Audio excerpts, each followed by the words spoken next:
Hi guys, it's Amani and welcome to my channel. Today I'm going to be talking about 13 reasons why and why I didn't like Hannah Baker. Okay, firstly, I actually finished the programme maybe a couple of weeks ago, so it's not so fresh in my memory as it was at the time when I just finished watching it. But I did notice that recently, the last few days, people have been posting quite a lot of videos about 13 reasons why onto YouTube, so I figured I would add to the conversation. Okay, so let's get into it. Okay, before everyone kills me, before you hate me, let me start by saying the title says why I didn't like Hannah Baker. I use the word didn't because this is mostly past tense.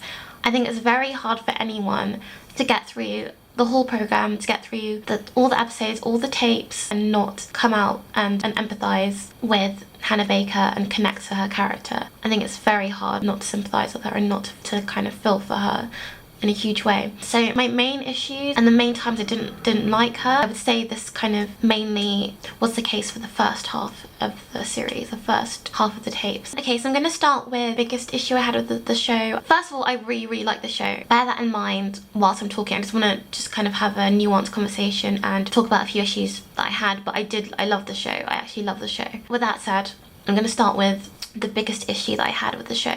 There's a huge misconception and huge stigma, I think, around suicide. And the biggest misconception about suicide, I believe, is that it's selfish. It's not selfish. I can't fathom, I just can't get my head around the fact that people are expecting someone who is so mentally ill to the point where they want to take their own life.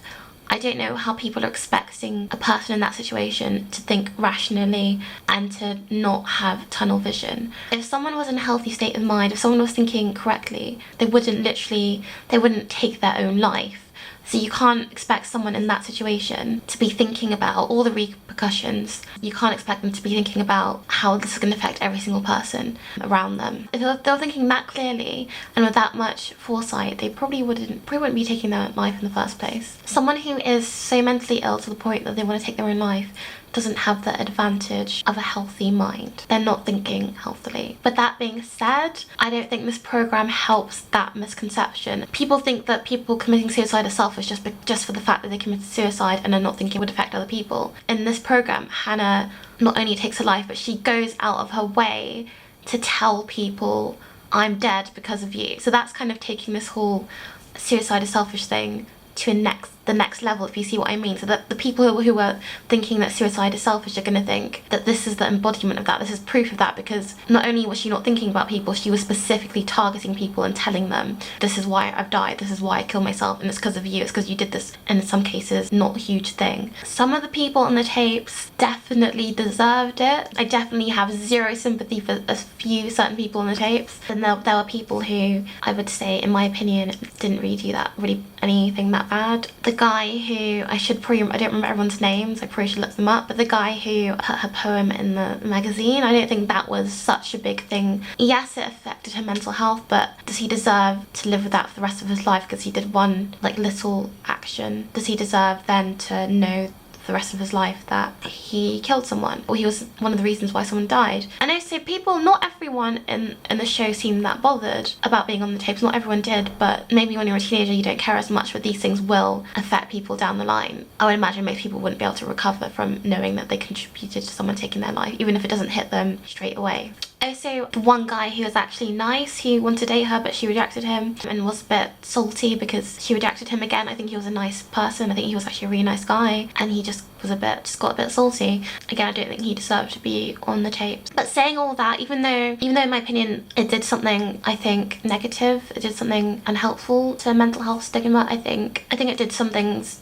that helped. For example, it was horrible. The scene where she takes her own life was horrible, but I really appreciated it because I feel like they did it in a way that wasn't glamorized. I feel like a lot of suicide depictions on TV and film, I feel like they're a bit glamorized. You don't hear the people crying out in pain. You don't hear, maybe have like a backing track of music and you can't really hear what's happening. It might not be as graphic. The scene was really graphic, and I think that was helpful because it didn't glamorize it. I don't think it glamorized suicide. And also obviously showing the direct after effect of that as well. I want to say that Hannah's story did completely ruin me. It did completely break my heart. But do you know whose story broke my heart even more than hers? Clay's. Clay Jenson. I feel like throughout the series we watched Clay suffer maybe even more than her. I mean, I don't want to minimize how she felt, because she might have, maybe she didn't show it as outwardly, but watching what Clay went through was horrible. Like, he definitely didn't deserve essentially all that she put him through, and he also very nearly took his life. He could have easily took his life as well, and no one really talks about that. Like, he could have been another suicide, and it was because of her. It was because of her deciding to put him on the tapes even though he didn't deserve to be there, and just putting him through all of that, which was horrible to watch, in my opinion. Does anyone else just literally feel so bad for him? Saying all that, as Clay did say himself, he was too afraid to love her, and she obviously didn't know that how strongly he felt about her. So to be fair, it's likely that she didn't know that it would affect him in such a bad way. And also, I think going back to what I said earlier, maybe she didn't have the foresight to realize how much her actions would affect people. And I guess with that, my issue is not really blaming her, but because we don't know, like, she's a young girl. Even if you're not suffering from mental health, when you're that young, you don't think as clearly as you do when you're an adult. You don't really think about the result of what your actions can be. But I guess, as I said earlier, my issue is more this added a bit to the stigma of people thinking that people who commit suicide are selfish. And I guess more about me not liking her. I found her character a bit annoying, but I guess that's my personal taste. And that was more at the beginning, but then, as I said, it's hard to not connect with her as the story progresses. So yeah, I would make that clear that I have 110% sympathy with her. And I guess another issue, this isn't necessarily an issue, but it's more of a talking point, like more of a debate, I guess. And that is, could anyone have really prevented what happened to Hannah? I don't know if they could have, and that's kind of, in a way, that's kind of darker, because knowing all that we know, would it have still been easy to stop her from doing what she did to herself?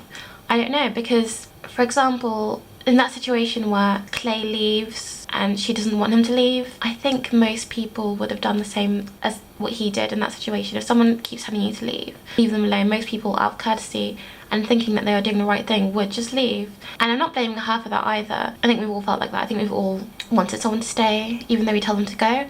But I guess it kind of adds that there were people who were trying to help, but it was, I don't know, it was difficult. And I think it is difficult. I guess a lot of people do, when things like this happen to someone they know, they do beat themselves up and wish they could have done something more, but maybe you just couldn't, I don't know. Not to say that you shouldn't try always if you think someone's in danger. I mean, I always reach out to people if I think someone's, like, if someone posts a Facebook status that sounds a bit dodgy to me, makes it clear they're not in a good way, I always make sure to reach out to them and make sure they're okay. I do definitely encourage doing that. I'm not saying don't do that. Obviously do whatever you can. As far as the program goes, the one person who could have made a difference, who could have done something differently to get her the help she needed, was the counsellor. If it's your job to be a counsellor to teenagers are very at risk, we know this. If you're taking on the job to help out teenagers, you need to be doing more. That guy could have done a lot more. I think he's the one person who probably could have stepped in. Especially, I guess, when you're a teenager, you look more to adults as an authority figure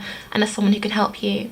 And then she didn't get that in him. He didn't step up, basically. And things could have been differently if he did. But yeah, I think that's really it with my issues with the show and with the character of Hannah Baker. Other than that, I really, really enjoyed the show. Like, I was shook. Like, this program affected me so much after I finished watching it. I think I was up watching the final till like 5 AM because I couldn't sleep. And even after I finished watching it, I couldn't sleep because I couldn't stop thinking about it. It's a great show. I think it's just so innovative, and so, despite all I said, those are kind of minor issues that I think were more present in the first half of the series, and which might not help people who have a stigma and might not really help them understand. But then, as I said, as it went on, I think that would have an effect on most people. But yeah, I think this is definitely one of the best shows in the last few years that I've watched. I think it'll be a classic. It was just so effective and so different. I do think it's a great show. But yeah, that's it for my video. I hope you enjoyed this. Please let me know what you think about the points I raised, what you thought about the program in general. Yeah, thanks for watching this video, and I'll see you next week. Bye!